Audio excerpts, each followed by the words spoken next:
Everyone, हा आमचा अलिबागचा ट्रिपचा व्लॉग आहे. आणि मेन म्हणजे ही ट्रिप खूप जास्त एक्साइटमेंटने भरलेली होती. तर सगळ्यात आधी आम्ही निघालो ट्रेननी. मग आम्ही कोलाबाला पोहोचलो. तिथून आम्ही नाश्ता वगैरे केला. मग नाश्ता वगैरे झाला, जरासं इकडे तिकडे टांगळ. त्याच्यानंतर आम्ही फेरीची तिकीट घ्यायला गेलो. फेरी बोर्ड केली आणि फेरी बोर्ड केल्यानंतर मग मस्त एन्जॉय करत होतो व्ह्यूज सगळे. त्या फोटोज वगैरे काढायलाच 1-2 तास गेले.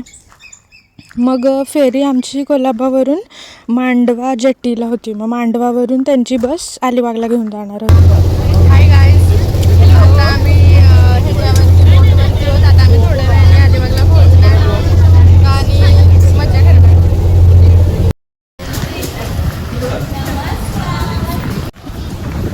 त्याच प्रकारे तुम्ही बघू शकता आमचा अवतार कसं झालेला आहे.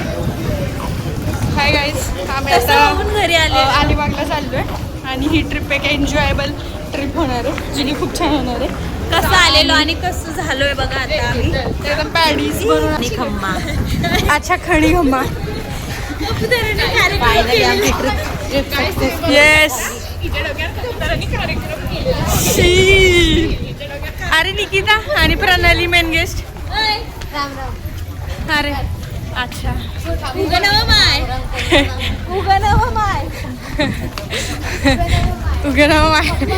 इथे येऊन पण घाण करायची आहे. तरी पण मला असं सेन्सेशन झालं. गाईज, आम्ही अलिबागमध्ये आलो. इथं खूप जास्त ऊन आहे आणि आता आम्ही खाणार आहे. आम्हाला लंच करायचं. Okay, so we will meet you after lunch. Bye bye.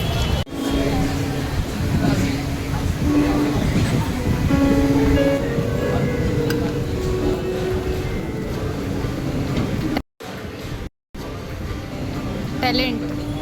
हो वाव, छान आले.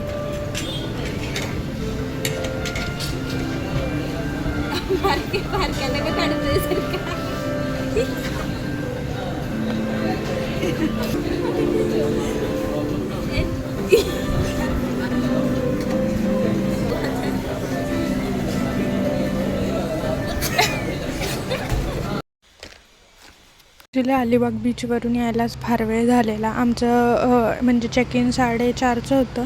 आम्ही आलेलोच समथिंग 5पर्यंत. मी आमच्या कॅम्प एरियाचा पूर्ण व्हिडिओ घेतलेला आहे आणि खूप छान सूदिंग आणि काम होतं पूर्ण ॲटमॉस्फिअर तिथलं. त्याच्यानंतर 1, 2, 3, drop the bass.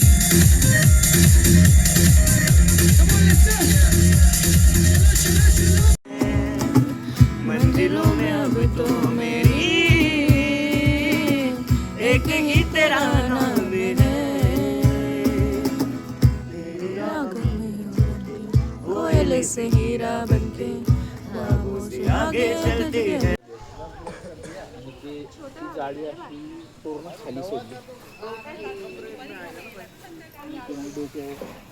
हा हेदलचा टेंट आहे guys. Hi guys, good morning.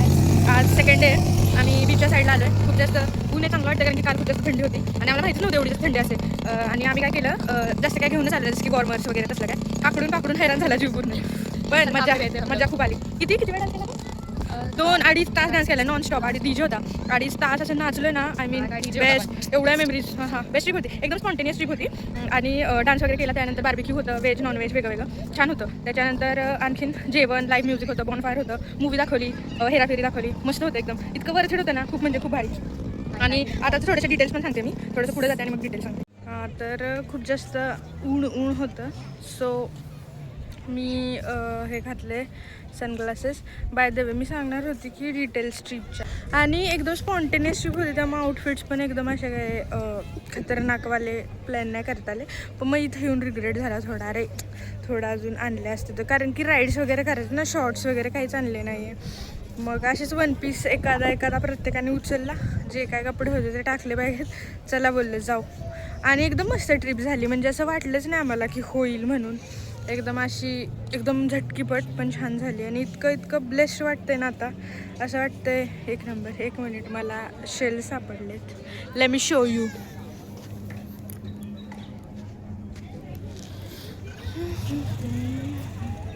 My god, oh my god. भाई साहब किती शेल्स आहेत. Let me pick them up guys. अरे 2 तर सापडलं. 2 ते माझ्या कॅमेरामध्ये उलटीवाले ऑप्शन का नाही येते काय माहिती. कॅमेरा फ्लिपवाले काय माहिती फॉर सम रिझन. असंच बोललं एक वॉक करून येऊ बीचवरती जायच्या आधी आणि आम्हाला चेकआउट करायचं आहे. आणि मग आम्ही आता पुन्हा अलिबागला जाणार आहे कारण की बाकीच्या फ्रेंड्सला राईड करायचे. मला तर आता इच्छा नाही आहे राईड करायची but will keep that for the next time. until and unless we plan a trip, spontaneous trip again to any beach. So yes. अजून काय आणि घरच्यांना मी सांगितलं माझ्या मम्मीला हे सगळं ट्रिपचं वगैरे. मम्मीचं काय नाही जा उलटी मला मम्मी बोलायला लागली फोन करून की भाई बीचवरती गेली आहे काय कपडे घातले शॉर्ट्स वगैरे घेऊन जायचं. म्हणलं मम्मी ही एक स्पॉन्टेनियस ट्रिप होती आपण काही नाही करू शकत पण मज्जा आली. म्हणजे खूप छान बीच आहे. असं वाटतं ना हे प्रायव्हेट बीच आहे एकदम आणि आपण एकदम प्रायव्हेट ॲक्सेस घेऊन आलो आहे. इतकं सुंदर. आणि अजून चालले सगळ्यांचे फोटोज वगैरे मस्त. माणसं बीचच्या इथं साईडला असे बसलेत खात आहेत. तिकडं सगळं खायचे वगैरे दुकानं आहेत. राईड्स करतायत. ही बघा इथे दिव्या बसली फोटो काढते आणि मागं राईड्स आहेत. तर मग असं सगळा प्रकार आहे आणि खूप छान वाटलं. म्हणजे I feel so bless so grateful.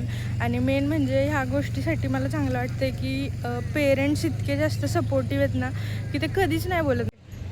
Storage इतकं जास्त फुल झालेलं ना की मला सगळं आता डिलीट करावं लागलं आणि मग आता पुन्हा तर मी ह्या गोष्टी म्हणजे मी ह्या टॉपिकवर होती की मी पेरेंट्सचं सांगत होती की आय फील सो ग्रेटफुल की म्हणजे पेरेंट्स इतके चांगले आहेत या सेन्समध्ये की म्हणजे मी डायरेक्ट ट्रिप प्लॅन केली.